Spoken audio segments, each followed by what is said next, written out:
বৈজ্ঞানিক কল্পকাহিনী থেকে উঠে আসা এক বিস্ময়কর প্রযুক্তি বায়ো কম্পিউটিং। জীবন্ত কোষ দিয়ে কম্পিউটার তৈরির মতো এই অভূতপূর্ব আবিষ্কারের দিকে এগোচ্ছেন বিশ্বের হাতে গোনা কয়েকজন গবেষক।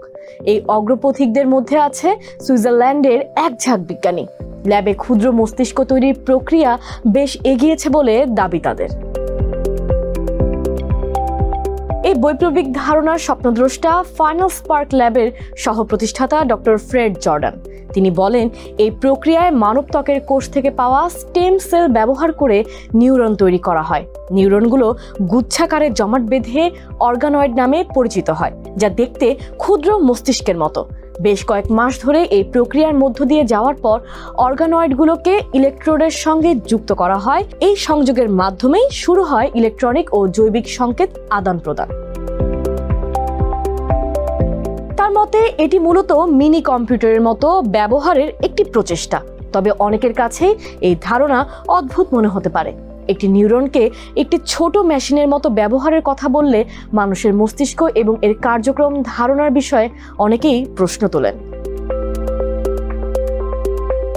জাপানের এক ক্লিনিকে দাতার ত্বকের কোষ থেকে প্রাপ্ত স্টেম সেল নিয়ে ফাইনাল স্পার্কের এই প্রক্রিয়া শুরু হয়। অবাক করা বিষয় হলো, এই গবেষণার জন্য কোষদাতার সংখ্যা অনেক, তবে গুণগত মান পরীক্ষার পরই শুরু হয় দাতা নির্বাচন।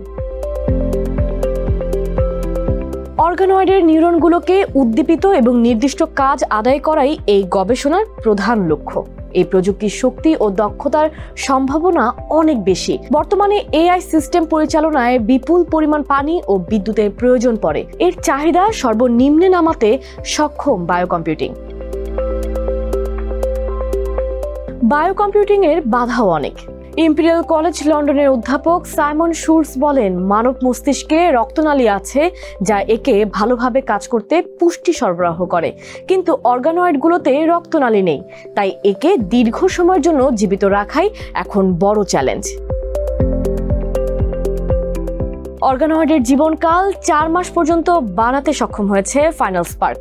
এক্ষেত্রে একা নয়, ফাইনাল স্পার্কের পাশাপাশি কাজ করছে অস্ট্রেলিয়ার কর্টিক্যাল ল্যাবস। 2022 সালে কৃত্রিম নিউরনকে দিয়ে জনপ্রিয় কম্পিউটার গেম পং খেলায় সাফল্য দেখিয়েছে তারা। অন্যদিকে আলজাইমার্স বা অটিজমের মতো স্নায়বিক রোগের জন্য ওষুধ তৈরির গবেষণায় মিনি ব্রেন ব্যবহার করছেন জনস হপকিন্স ইউনিভার্সিটির গবেষকরা। জনস হপকিন্সের গবেষক ডক্টর লেনা স্মিরনোভা বলেন, ক্ষুদ্র মস্তিষ্ক বিজ্ঞানের দারুণ উদ্ভাবন হলেও এটি প্রাথমিক পর্যায়ে আছে।